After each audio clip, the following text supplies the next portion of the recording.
Hi, Redeemer. Welcome to this week's FAQ.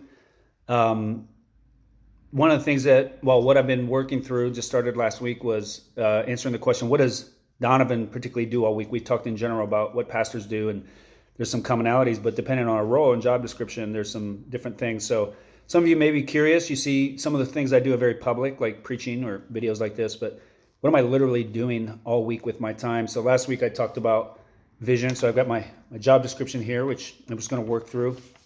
And today, the topic I want to talk about is leadership development. So let me just read what my job description says. Initiate and set the tone in the multiplication of disciples, including but not limited to leading the PT, the pastoral team, training other pastors, planners, serving as the staff director, as well as developing processes for the discovery and development of new leaders. So especially early on when I was the only pastor, I really developed and wrote processes for identifying, number one, establishing what are our values in doctrine and what are we looking for in leaders, establishing and defining that culture, and then setting up systems for evaluating that, when a lot of that is really just relational, spending a lot of time with people.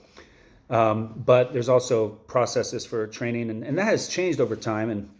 And as the team has grown, we involved more people in that. So obviously recently we revamped groups, right? We said, hey, we really want to rethink how we're doing groups. And I initiated that conversation to a great extent. And but that was a whole long process of involving really the whole pastoral team, a lot of input from the staff guys. So as time has gone on, I still initiate and set tone, but I'm not really free to just sit down and write a whole thing and say, hey, here's the new thing we're going to do. And nor do I want to. I want input and buy-in from the existing staff and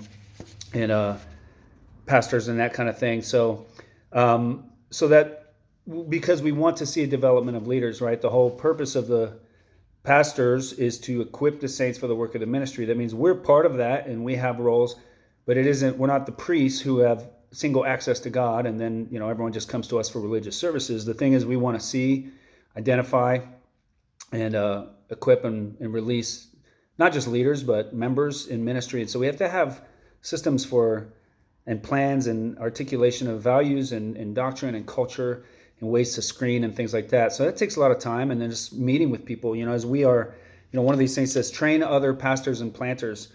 Well, that takes a long time. By the time I meet someone and would be comfortable, if they're called, sending them out as a pastor, planter, or bringing them on the pastoral team, you're talking years of face-to-face lunches, conversations, being involved in meetings, watching them lead.